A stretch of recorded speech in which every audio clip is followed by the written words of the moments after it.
Today in this video, we're going to talk about the student loan deferment and what it means for you for the rest of the year and what it means for those who are trying to buy a house with student loans. Check it out.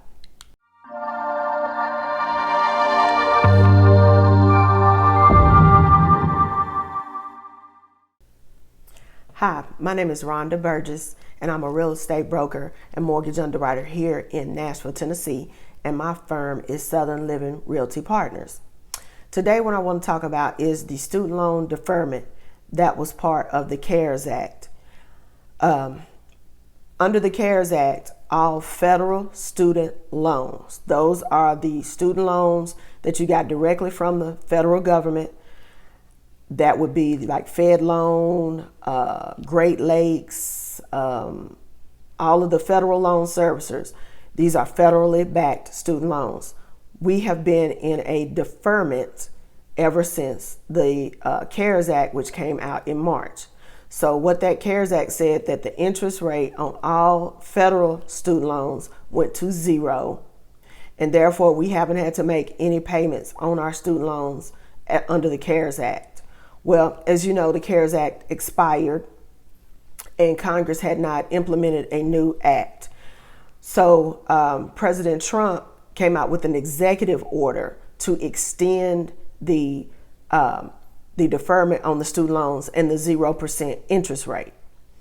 And I saw just yesterday that the Secretary of Education has said she will implement his Trump's executive order to extend that through the end of the year. So what that means is all federal student loans will remain in deferment. We will have a 0% interest rate.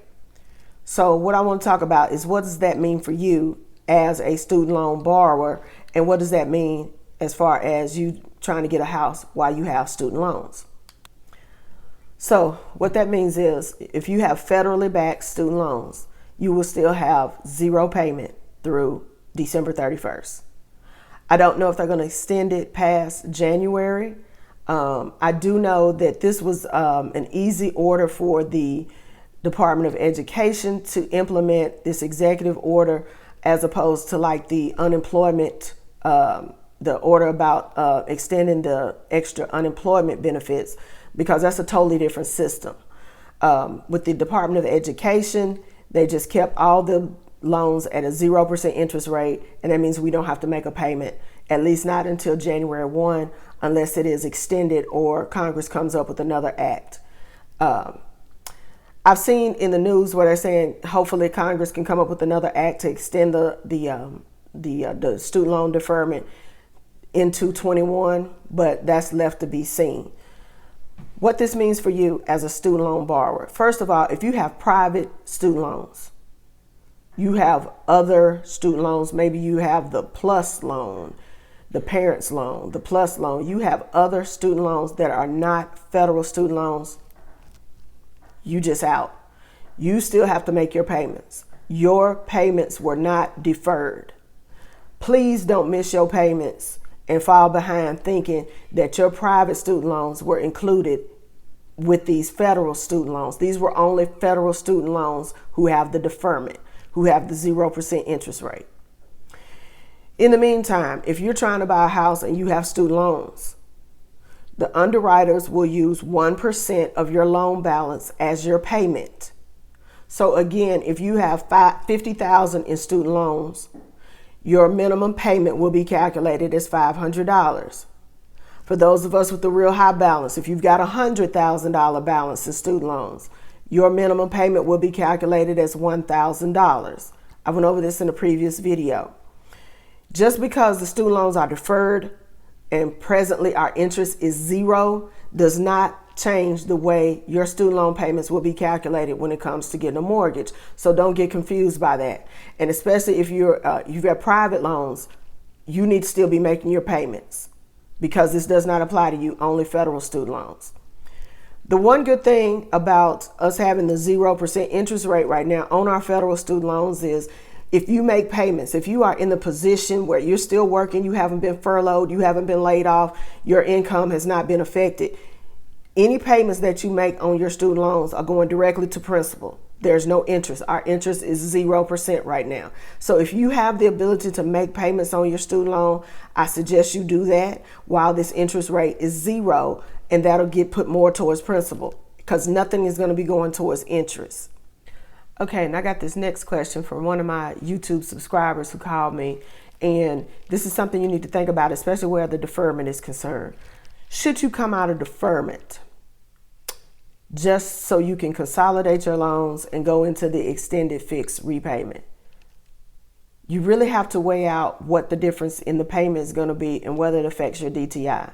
First of all, I don't recommend anyone come out of deferment. I don't recommend anyone give up these months of deferment where you don't have to make a payment just to go on the extended fixed plan just so you can get a house. I know you want to get a house. I know there's other things you want to do. You want to get on with your life, but you need to do the math. You need to do the math and see how your debt to income is affected. So if while you're in deferment, they're using 1% of your balance as the payment, and let's say on that $50,000, that's a $500 payment, okay? Then you have to calculate. Let's say that if you were to give up your months of deferment and go into repayment, and you went into the extended fixed repayment plan, let's say that payment was going to be $450 or $425, let's say, instead of $500. Is that $75 worth it? Well, if you can make your DTI work with the $500, with them using the 1% payment, use it and stay in deferment. Stay in deferment. Don't start. You know what? There's nothing certain in life but student loan and taxes at this point. So you're going to have to pay them anyway. So I just wouldn't give up the free months of deferment if it was me. You just need to calculate the difference in the payment. If you can make that $500 payment every month and it's not hurting your DTI, stay in deferment and just take the 1%. Let them use the 1% payment as your payment and go on and qualify for your loan that way, but at least your loans are still in deferment. Again, my name is Rhonda Burgess, and I'm a real estate broker here in Nashville, Tennessee. If you need help with finding a home here in Nashville, I would love to help you. I would be glad to help you. You can download the Home Scout app from your app store and use my VIP code 0832.